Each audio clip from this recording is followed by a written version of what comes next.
Hello everybody and welcome back to a brand new episode of NASCAR Heat 4 Career Mode. I hope you're all having a great day today. We go to Martinsville here in the Cup Series as well as Talladega in the Truck Series. But there you see the news of today. Kyle Busch fought his way into the round of 8 with a strong Kansas finish.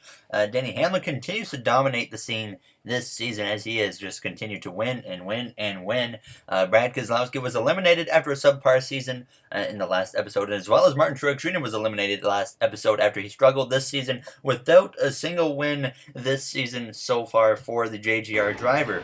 But now we come to the Truck Series here, where we had driver Greg Biffle back in the car. Obviously, like I said, he was our choice to drive for the team throughout the playoffs here this season for us. I should mention that basically we're going to actually go more in depth into the Truck Series and Xfinity Series next season. I want to go in more in depth really with just about everything here in the next season of this career mode. But Greg Biffle, he had worked his way forward throughout this race. Now this is well past the midway point. He was right behind Raphael Lessard there and the number 46 truck as he came through turn 3. So Biffle was just kind of continuously moving his way forwards on that bottom lane as he came through. Now on the final lap through the tri-oval, trying to work his way up into a top 10 position. Greg Biffle though would come through and just in front of the number 44 there to cross the line to get that top 10 of P9 here in Talladega. So now we come through straight into Cup Series qualifying. No Xfinity race today. We come through to cross the line with a 20.043 and we go P16 here for Cup Series qualifying in Martinsville. So definitely some work to do from the looks of it now as we get ready to go green. And on the pole here is Kevin Harvick. The NASCAR playoffs continue at Martinsville with the running of the first Data 500. Only 8 drivers still have a shot to take home that coveted championship. Now, don't let Martinsville's small stature fool you. This classic venue packs quite a punch. Alright, thank you, Rick Allen. We're ready to go green here for the first Data 500 at Martinsville Speedway. Ricky Stenhouse Jr. posted some fast laps in practice. Kevin Harvick on the pole, who is in this round of 8, so he definitely could be a very fast contender today. Here is Jamie McMurray, failed optical scanning station multiple times, so he is starting at the back of the field as we get ready to go green here on this outside lane now. As we are ready to go green, Kevin Harvick and Denny Hamlin will lead the way now as the green flag is out and the round of 8 is underway here at Martinsville Speedway. We have a chance for the 3rd time in our Cup Series career to advance to that Final Four. Both seasons we've done so far, we've had a chance to get to the Final Four, but we couldn't quite do it. Now this is our 3rd attempt at trying to make this Final Four, and I would love to just make it easy and go and get a win here at Martinsville. We've gotten a win in the first round of the playoffs at the Charlotte Roval. We won in the second round of the playoffs at Dover, and now here we are looking to do that same thing here in the round of 8. Now on the inside lane, though, under Jimmy Johnson, the 7-time champion, has come through out of turns 2, heading down this back straightaway. Corey LaJoie up here in front of us in the Scooby-Doo paint scheme, actually, as we go down into the corner. So immediately, I noticed the car just didn't feel the greatest as it came out of turns 4. Something just wasn't quite there, and I later found out, surprisingly, so the most recent NASCAR Heat 4 update changed up all of the setups or something, and I noticed something was a little bit different in Kansas, but it felt alright. And then I came to Martinsville and I really noticed something was up throughout this race as we go down into turns 1, now making a pass on Ryan Blaney. So the car just, like I said, it just felt off here throughout this race, and I was starting to get a little bit concerned as the laps were going on, but we were still moving our way forwards at this point, so I wasn't too concerned. Kevin Harvick had a huge lead at this point. He would love to win himself into this Final Four today, but we're running now P13 on lap 12 there across the line to go up now the inside of the 88 of Alex Bowman. We know how important stage points are going to be, so we're going to have to fight very hard for stage points in just any position we can get here. Now as we would now fight up to Ryan Newman on lap 18, go up the inside of him with Ryan Blaney just lurking behind us. So we were, like I said, slowly moving our way forwards. Actually got loose on the exit of the corner and got into Ryan. That was an issue I was dealing with throughout this race as well, as the car was getting loose, but we then ran down lap traffic. So we come through now on lap 23, up in the mix of things there. A little bit of contact with Martin Truex Jr., but we're into stage points paying positions now as we go up the inside of Ricky Stenhouse Jr. Then we go a little bit too deep. Truex is going to make it 3 wide as we exit turns 2 sideways, as well as we're 3 wide up the middle here between Truex Jr. and Stenhouse Jr. As we go down into turn 3, though, we back out of the situation and get in behind Truex, but we just continued on this inside lane, and you can see how sideways I was, but we continued once again to move forward. We got past Truex again, and then we make it 3 wide up the inside of Kyle Busch and Stenhouse on lap 27. I was not wasting any time this time around. Here as we're very sideways, though, you can just see how much I was struggling. We came through, approaching now the final lap of the stage, passing Jones, now up the inside of our SHR teammate of Clint Boyer Harvick, a half a lap ahead. He has easily driven away and will easily win the stage. But there you see Keselowski and Hamlin side by side for 5th, and that 4th position belongs to Hamlin as we go down this back straightaway into turn 3 for the final time up the inside of Keselowski, and now Hamlin as we have a chance here for a top 5 in stage 1 as we're slipping and sliding, coming through to cross the line. Hamlin gets 4th, Logano up there in the 3rd position, and then I think 2nd was actually Chase Elliott. Yes, it was Chase Elliott in P2. So right now, all of the top 5 drivers are in that final 4, or in that final 8, competing for that final 4 position. So it's going to be a very close points battle, but I would pit for 2 cans of fuel, 4 tires, and like I said, I knew something was not right in the car, so I immediately start making some tire pressure adjustments, which I should not have done. I'll tell you that much, as I learned that later, but I was basically, from this point on, just making mistakes here with these pit adjustments now, as I decided to not go too much on the tire pressures, as I could not make up my mind at this point. I was all over the place, not really knowing what I wanted to do, but I knew something was wrong, and I had nothing capable for competing for the lead with what we had right now, unless lap traffic was a factor. So we did make those adjustments and get ready to go green from P5. Joey Logano and Denny Hamlin on that row in front of us, but Kevin Harvick leads the way to the green here for the start of the 2nd stage. Behind us, we got Ryan Blaney, Ryan Newman on that same row. Boyer on my outside as we go down into turns 1 on this opening lap of this 2nd stage. We picked up a good, decent chunk of points in stage 1. I think it was 6 points we gathered in that 1st stage, and obviously we come into this round not a very good gap over that cut line, and like I said, we know in the past few seasons when we've had a chance in this final 8, everything kind of goes wrong in Texas and Phoenix, and that's kind of when we fall apart and blown away a chance at making the final 4 both seasons. So we really want to change that this season with just getting a win in Martinsville, but the way the car was driving at this point, I already knew that we did not have a car anywhere near capable of winning this race. So like I said, my concern levels were starting to build up a little bit. We cleared Denny Hamlin and took over P4, but I just had nothing after this point. You can see the drivers ahead of me, Elliott, Logano, they were driving away. Kevin Harvick, he was driving away from everybody. No one had anything for Kevin Harvick at this point, so it was going to take a mistake or something for Harvick if he's going to lose the lead at this point. But now we came through in turns 1 and 2. Hamlin actually gets into my left rear as I overshot the corner in the first place. Hamlin gets to me, passes me as we go down through into turn 3 on lap 10. I give him a little bit of a bump there as I was letting him know I wasn't a huge fan of that hit there into the left rear, but we come through on lap 15, continuing to fall backwards now. We're still up in the top 5 on lap 17 though, but you can just tell that the car wasn't the same as what we've had in the past here in Martinsville. It felt similar to my first race at this track in the 41 car. That was obviously 3 seasons ago now, and that was certainly not a fun time either. Now as we come through out of turn 2 on lap 29, or 21 of 29 in the stage at this point, just hoping that lap traffic was going to help me out, and sure enough, we come through into the lap traffic now with just 5 to go on the stage. Harvick was actually being held up quite a bit there as we're slipping and sliding on the exit of the corner. Harvick was battling with Chase Elliott, who would take the lead from Harvick with 2 to go on the stage now as we're right on the back of Logano. Harvick retakes the lead, as you can see it happening on the track map as we go down into turn 3, approaching the final lap of the stage up the inside of Joey Logano. Elliott made the final 4 last season here in our career mode. He did not do anything in Miami. He was one of the slowest drivers of the final 4 at Homestead, Miami, so he never had a chance for the championship, but he would love to punch his ticket into the final 4 for his 2nd straight season here in Martinsville. As we go down into turn 3, Elliott was going to easily win the stage as Harvick got caught up quite a bit now as we're just in front of Kyle Busch as we exit turn 4, coming through to cross the line here in stage 2, so 4th here in the 2nd stage. So surprisingly, the car is driving absolutely terrible right now, and we still got a 4th place finish out of it, thanks really to lap traffic. But now we go into this 3rd and final stage. Like I said, I'm here to win this race. I know what has happened in the past to us at Texas and Phoenix in the playoffs, and I really do not want to go into Texas and Phoenix again without a win at Martinsville. So I'm adjusting the car once again with tire pressures, wedge, even the grill tape at this point, and like I said, should not have touched this stuff here too much, especially when you don't really know what you are doing. I went back and looked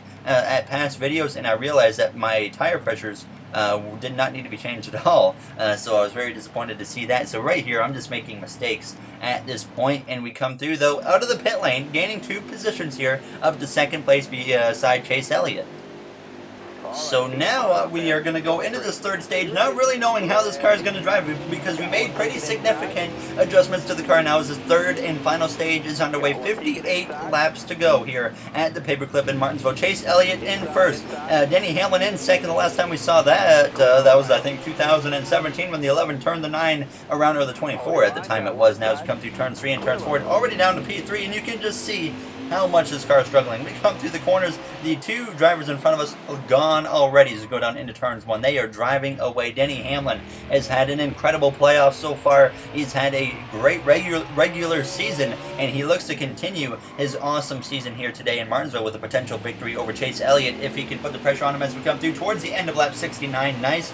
Now as we hit lap 70, Paul Menard just behind us as we go down into turns 1. So Paul Menard up here doing some good things as we came through out of turns 4 and lap 71. You can see just how tight the car was now as we come through down into turns 1. So apparently we made the car way too tight possibly. Now as we go through on lap 73, Boyer just behind myself at this point as we go down into turns 1, and the car just wasn't turning. And you can see right there's something going on in the car, because as I was coming through the corners, there was smoke just pouring out of the car as we go down in behind Clay Boyer, giving him a shot to the bumper there as we come through turns 3. But knowing something isn't quite right in the car, thankfully with 51 to go, the caution would actually come out and get us set back up for a restart. But at the same time, that's not necessarily what we need, because lap traffic is going to be, I think, our saving grace here in this race. As we know, so we've gotten something completely wrong here this weekend. Now as the green flag is back out, Chase Elliott still leading now with just 48 laps to go. Denny Hamlin still on that front row with Elliott Blaney just behind us. Jimmy Johnson once again had a very strong run in Kansas. He finds himself up here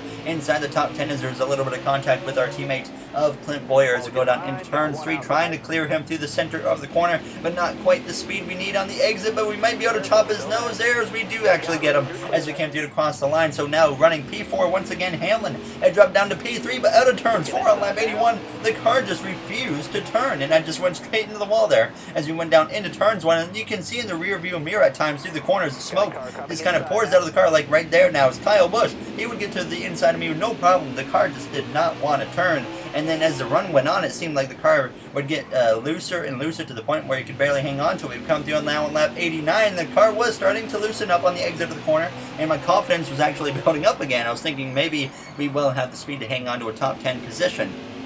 But now on lap 93, Jimmy Johnson was starting to put the pressure on myself as we go down into turn 3, and once again, the car just does not turn on the entrance of the corner. Jimmy Johnson gets to my inside as we exit turn 4, actually tagging the wall as well, as Johnson takes over P6. Truex and DiBenedetto just behind me as we go into turns 1. The same situation. I just can't get the car to turn. And DiBenedetto, he drives right on by me. And then obviously we're running now P8 on lap 96. Same situation into turns 1 again. Now the 19 of Truex is going to get to my inside. Elliott still leading the way. And it was my confidence was just taking a huge hit at this point, thinking, what has our season come to right now? I'm hoping that we can salvage anything we can. The caution comes out with 29 laps to go. Everyone was coming to the pit lane.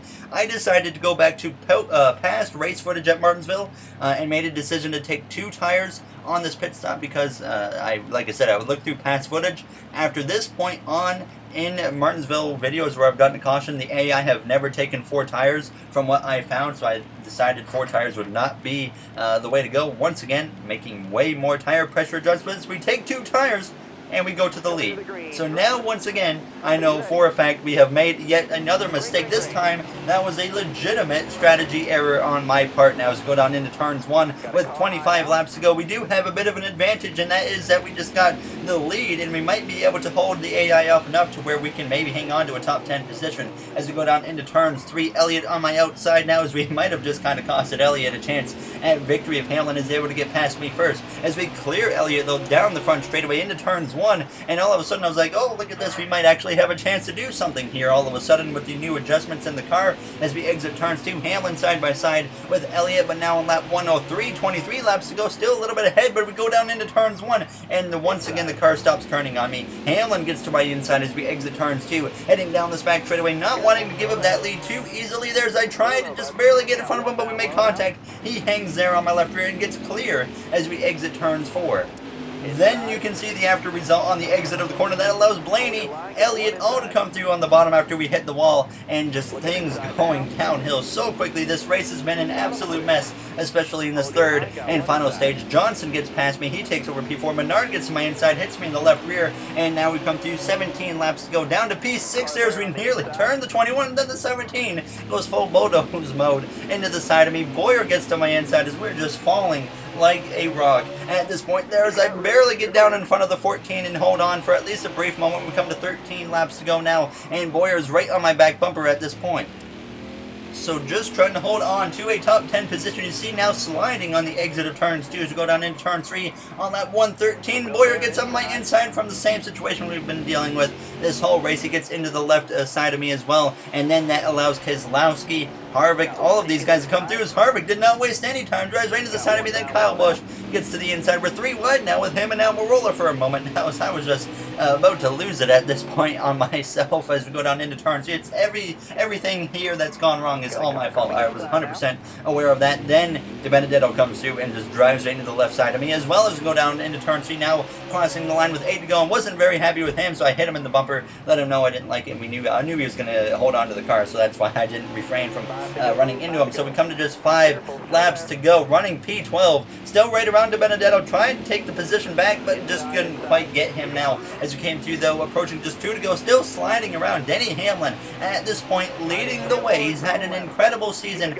We've had a great season as well, a great playoffs. And last episode we got our first non-top 10 of the playoffs, and it's going to continue over into Martinsville as Denny Hamlin takes the white flag as we try to hold off Kyle Busch. Every point will matter here in this round, so there's no way I'm letting this 18 car get past me as we come through to start this final lap. Logano behind us. There is one advantage. We got some key drivers in this round of 8 behind us still. That's Kyle Busch, Joey Logano. So this is one of the advantages we at least have as Denny Hamlin comes through to cross the line. He would win here in Martinsville and lock himself into the Final Four. So all the Denny Hamlin fans will be very excited right now as we come through, though, to finish just in front of Kyle Busch for our second non-top 10 finish in a row here with P12 after an absolute disaster in stage 3, and really throughout the whole race. Obviously the car just did not drive well at all.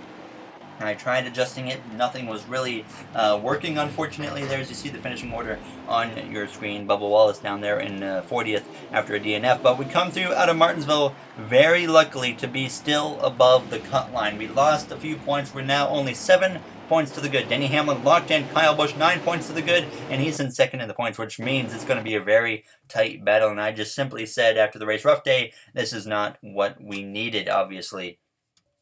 So definitely frustrated with what happened. Now, as some drivers weren't very happy, I provoked Keselowski. I apologize to Ryan Newman. You can't provoke Ryan Newman at a time like this. And then I provoke Kyle Busch. So, like I said, very disappointed with what happened. I felt like this could finally be the time we went to Martinsville and won. And instead, we go into Martinsville, and it's probably the worst car I've ever had at Martinsville. So now we're going to have to go to Texas and Phoenix and give it everything we have if we want to have a chance to make that Final Four. So that will do it, though, for this episode. Thank you all for taking the time out of your day to watch this one, and I'll see you guys in the next one. Have a great day, everybody.